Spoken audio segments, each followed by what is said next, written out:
one of the best parts about it is the mode change. Wow.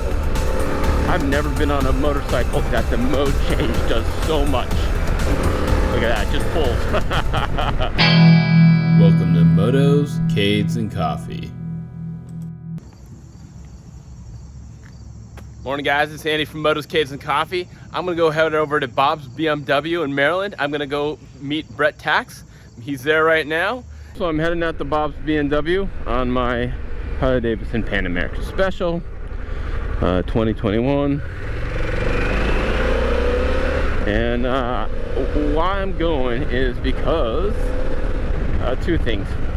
I do want to check out a BMW GS 1250. I think they have a few different models. The equivalent one is more expensive than this Harley Davidson Pan America Special. I think by about $3,000 to $5,000 more. Everyone said it's the King Kong of big adventure touring motorcycles. I won't disagree with that. I just don't know. I've never ridden one.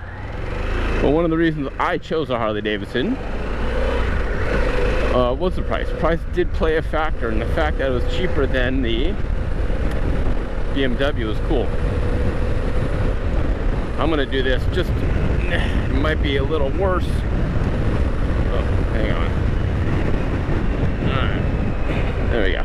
All right, putting the screen up just so it's not so much wind on the microphone. So here we go. Yeah, so one of the reasons I bought the Pan America was it was less expensive.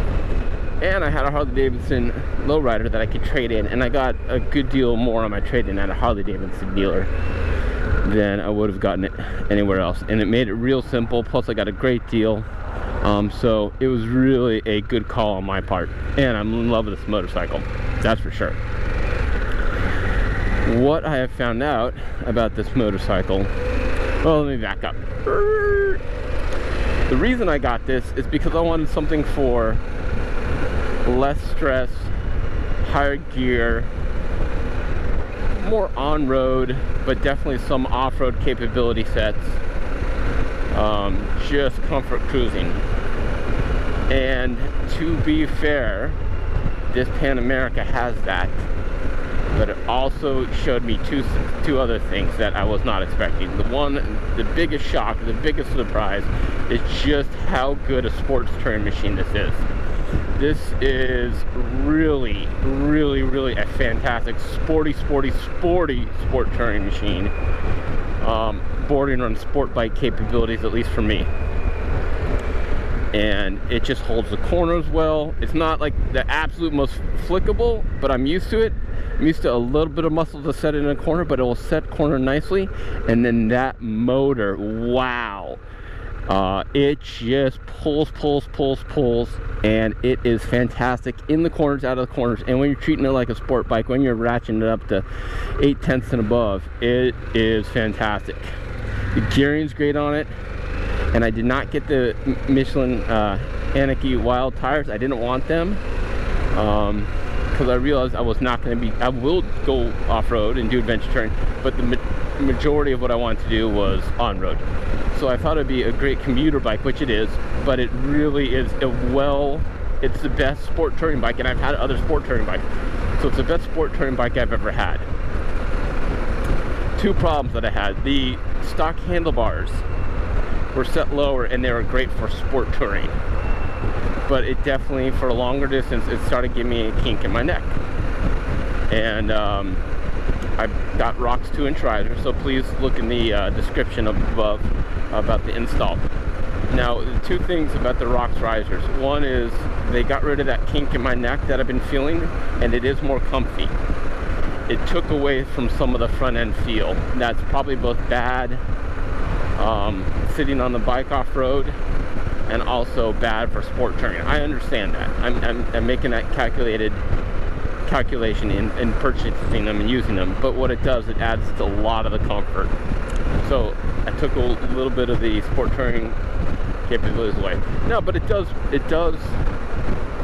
help me. I do feel more comfortable standing up. I'm not putting all my weight on the bars, leaning super forward when I'm off-road standing up on it. Do I think it's better off-road? Probably not, but it is more comfy. There's less weight that I'm putting on the bars and a little bit less road feel because I'm doing that, but it's definitely more comfortable. So I'm probably going to live with it. All right, so that's some of the takeaways I found about the Pan America. A much better sport touring machine and set up for that way. I've only done minimal off-road, minimum dirt trails. Went over some rocks and I crushed the skid pad, the stock skid plate, bash plate really easily. So I put a Harley skid plate on, and again, check the video after that. And I haven't had a chance really to use it off-road.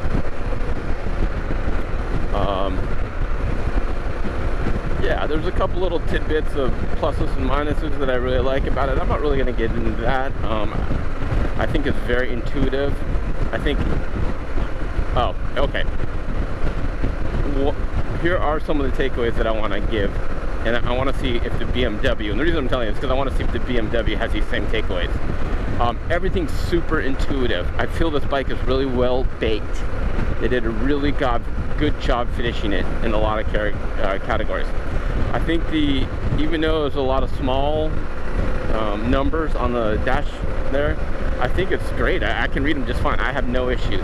I think the music integration with my helmet's okay. I think the map integration's pretty weak sauce. But I think the controls on how to use the motorcycle are fantastic. Yeah, they're really easy. I think the cruise control is really easy. Then went with the European or the metric turn signals instead of standard Harley turn signals. That's fine. I can do both. So I think the fit and finish is great. Sorry, I think well, I do think fit and finish is fine. I think a lot of the things are really well thought out. One of the best parts about it is the mode change. Wow. I've never been on a motorcycle that the mode change does so much. And I've made my own custom mode changes. One of my favorite ones right here is custom A1. I call it hooligan mode. It is the lowest traction control, the highest, quickest throttle response, and the highest ground clearance. It makes it so it wants to wheelie really easily, and it's actually kind of cushy, but it's not the best for going side to side on. Sport mode is still great for that. Rain mode's great, road mode's right in the middle. All this is good, and all these are drastically different in road modes, or in different ride modes. That's one of the things Harley did right. They did not nailed the ride modes. Plus the adaptive drive height and active suspension is top notch for me. I love the fact that I can almost flat foot when I come to a stop. $1,000 option, but to me it was worth it. There are a couple little, I'm getting about 44 miles a gallon. That's about what I get. Have, let me see,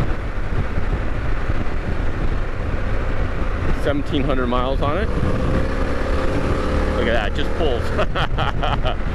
Just no delay in the pulling on the freeway speed. Just pulls right at it. I love the tire pressures.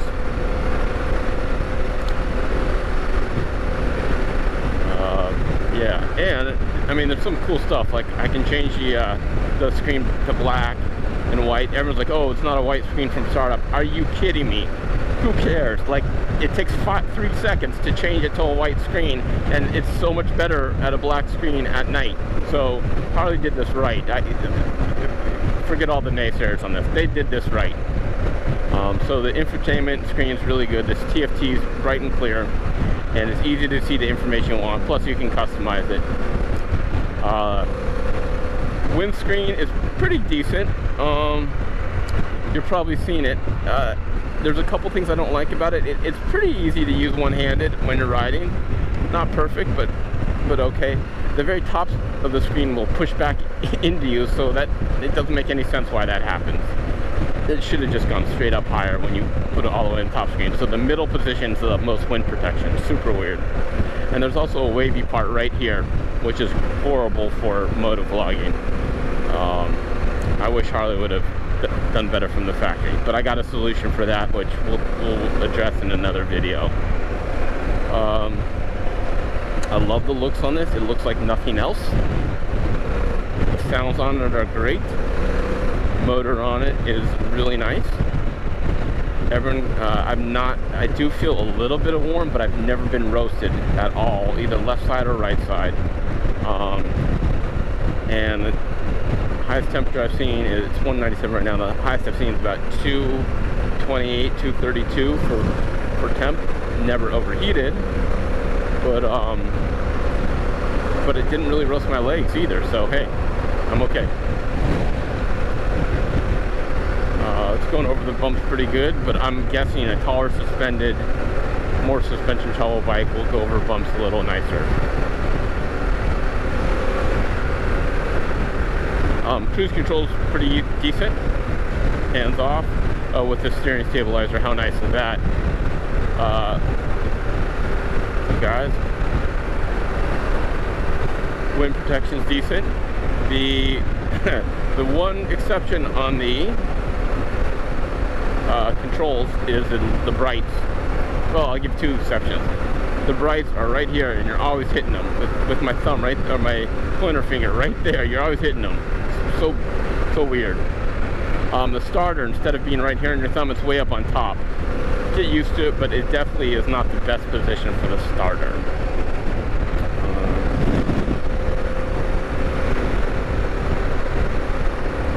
So very good commuter, very comfortable. And yeah, I'm anxious to take this on an ADV ride. But again, I'm anxious to go see that BMW GS 1250 and meet Brett Tkacs. I can't believe he's coming. You know, he's a very famous and very famous ADV motorcycle adventure vlogger.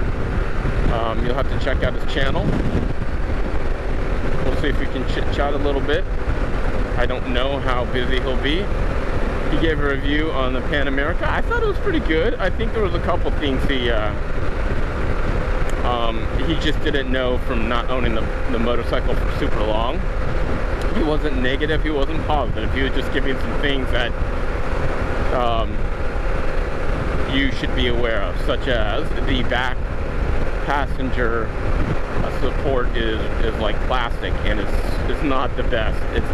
You don't want to mount anything to it, except maybe my GoPro camera mount, which is eventually I'll have a video on how I did that, but I do have a demo video on that. Alright, so I'm going to save a little battery life. Well, actually, before I do that, I am definitely self-taught. I've gone to a few schools, safety school, flat track school. I've not been to any off-road school, and I've not been into any ADV schools. I'd like to. Brett teaches that, and that's cool. I've watched his videos, and he's very well versed on a lot of things, motorcycling and adventure touring. So that's much appreciative. And it's always good to meet experts in the field. So yeah, I'm definitely looking forward to that. And no matter how much I've been motorcycling, I still consider myself like almost like brand spanking new. I've been doing it 20 years, plus 20 years, and I still feel like super new on motorcycling. I'm mainly because I haven't taken classes. Everything's been self-taught. I'm always learning, and I'm always humbled, and there's always people well better than me. Doesn't mean I won't try and I won't do. Doesn't mean I won't win races. It doesn't mean I won't lose races. And I do like to race, so don't get me wrong with that. But I'm realistic. I think about my skill sets. Always room for improvement. If you think you're so hot, then you're probably not open to learning, and someone's going to learn above you. All right, now let's get to Bob's.